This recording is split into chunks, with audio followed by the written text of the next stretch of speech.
But for someone like you, who holds so many credentials within academia, you are the first black woman to obtain a PhD in mathematics education. So you are quite familiar with this space, as well as you mentioned just off record how you were involved in 2 other universities, and this is your 3rd one. Do you think there's pressure for you to perform in a certain way? Because I saw one of your tweets actually recently where you said that your success going into this position is going to come through you not following tradition. So do you see yourself performing similarly to former VCs? Do you see yourself breaking away and doing what you think is needed for the country's education system? I mean, the pressure is certainly higher for me as a black South African woman, because of what I represent, because of the many hopes, young people who are looking up to me. And every time I do something, it gives them confidence that it can be done. And so the pressure to succeed is more that.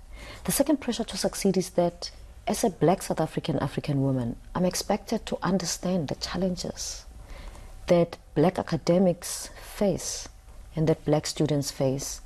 And for some people, I must solve them yesterday, not today, not tomorrow, not next week, irrespective of what other governance processes are there.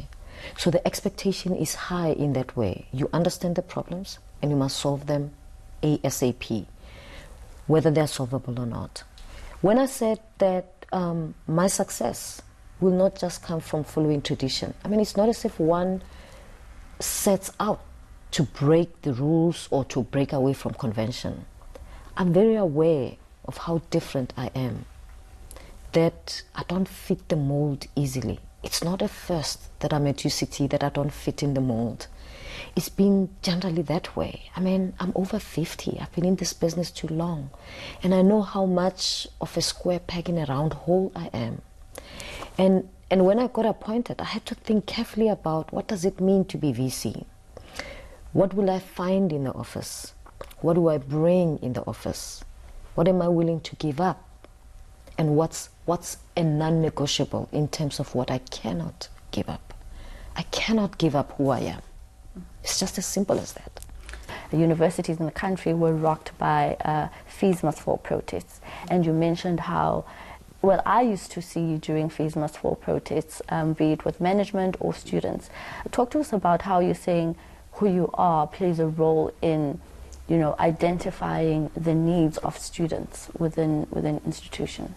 I mean, who I am talks to my history, not just my now. So the challenges of paying fees, I do understand because I've gone through that myself. And so I understand when the students were calling for fee-free education, particularly poor students, because it is those students who struggle even to get a stipend, to get money to travel to university. It's hard, and I know that. And now we have fee-free education for poor students, for students whose joint family income is 350,000 rands per annum. And we, at UCT, made the decision that actually the needs of families that earn up to 600,000 are so high that those families can't afford. So even though government gives fee-free education to students up to 350,000 rands, we deny ourselves resources as management, as the university, to make sure that students up to 600,000 rands are supported fully. So we give them financial aid, students up to 600,000 rands, who NSFAS doesn't cover. And we do that because we know that our fees, we charge all-inclusive fees so that our students are treated equally, and we know that not everyone can afford them. And during fees must fall, I mean, I wanted to know, to understand well the students. I did go to the union buildings on a march. So did many other people in the society, because I think people cannot be denied education simply because they're poor. where, I mean, and at that time I remember that the students, particularly at Wits, had the slogan that being smart is not good enough when you're poor. I think it's not fair. At the same time, I don't think we should get into a situation where parents who can afford choose not to pay. I don't know what it means to a parent who's an attorney or a CA or a medical doctor and still expects the government to pay for their kids. I have to ask there, where's your pride? And I also have to ask, what's your responsibility to your country? Because we know, those of us who are professionals, that there are people who are poor in this country. If you're an attorney, you don't fall in that category. Can you pay for your kids so that the poor people can get the opportunity? I think we've got to get to that stage. I mean, as it is, the government is struggling to cover the fees of poor students. And when we put more of a burden, those of us who are professionals, it doesn't matter what race you are. If we put more of a burden on the government, we are actually taking resources that are earmarked for poor students, children of security guards and gardeners and domestic workers. It just doesn't make sense to me. And being in this position, I guess that's what hurts me the most. When I see parents who are professionals not wanting to pay, not a lot of money, 120,000 rands, and they drive a car that costs 10 times that. It's just not acceptable. Right now, it's a new academic year. Students are registering all over the country.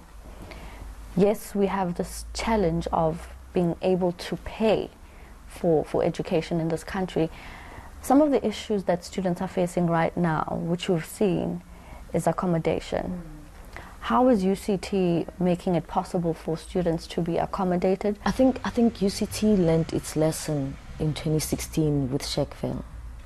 And so what we did in planning for this year, we actually secured more beds than we need. Because we also know that at this time of the year, there are also students who are still sorting out their academic appeals or appeals against academic exclusions, appeals against financial exclusions. So they are not registered, but they're around and they come from far. Some of them came in during SAP, so they're occupying rooms. So we try to work in such a way that during this period, as first years come, they are not disadvantaged because perhaps other students are refusing to move out of their rooms until their appeals have been heard and they've got responses. And I think that comes from the lesson of 2016, that we cannot afford to go back to 2016. Do you think mental health contributes to students not performing well? Mental health is a huge problem, not only at UCT, in the country. Not only in the country, in the world. It's an increasing problem. And perhaps it's because of the pressures, particularly that young people face in the world. So it does play a role. In many of the appeals against academic exclusions that we get, many of the reasons are because of mental health. And students have got records. You can see a student has been, going, for consultation for the whole year. Even in the applications for deferred exams, the most common reason is mental health. And sometimes you see that the mental health comes from the situation at home, the instability at home, perhaps a violent situation at home. So our society, our young people today carry a much bigger burden. Society is not what it should be. Many families are not what they should be. So when you read the motivations, you see that some of the students come from really, really desperate backgrounds. They may be academically gifted, but to succeed, you need much more than that.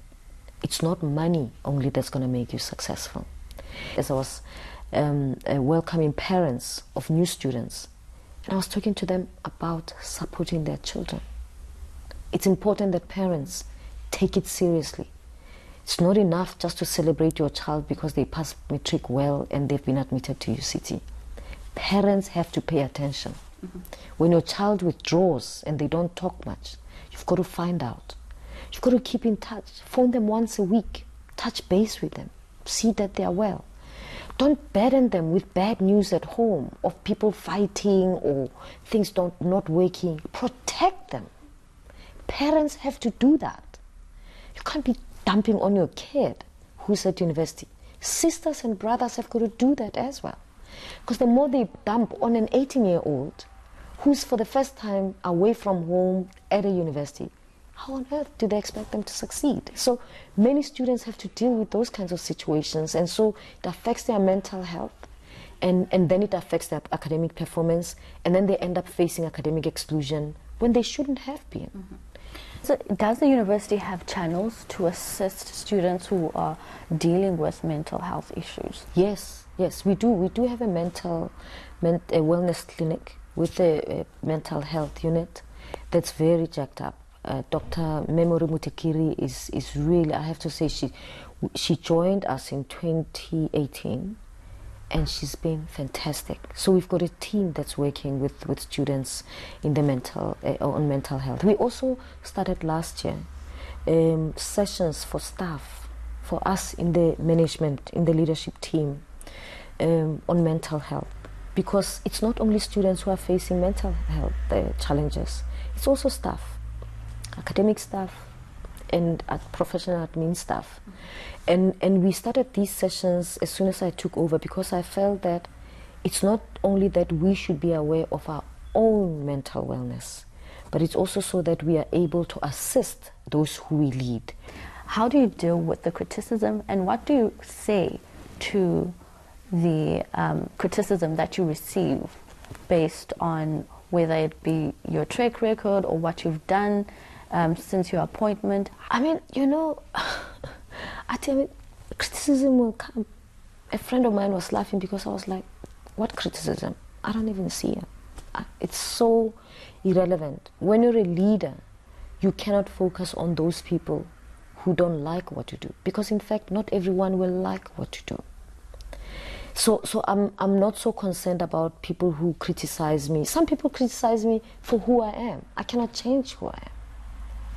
This is who I am. And who you are being? Being a black woman, being the fact that I talk to students, being the fact that a student stops me for a selfie and I do stop and I take a selfie with them. And that's not an issue for me.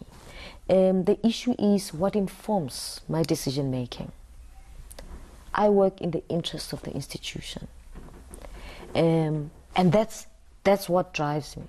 I'm not doing things for my own interest. It's for the interest of the institution. In fact, sometimes I have to move away from my own interests, whether they're political or whatever, but I look at the institution and the future of the students that we lead. And sometimes I have to say the students might not understand now why this decision is in their interest, but I have to go ahead with it, even if they get angry with me, because it is in their interest. I don't want our students' futures to be disturbed simply because I made a political decision that's in my interest and my being popular and not their interest.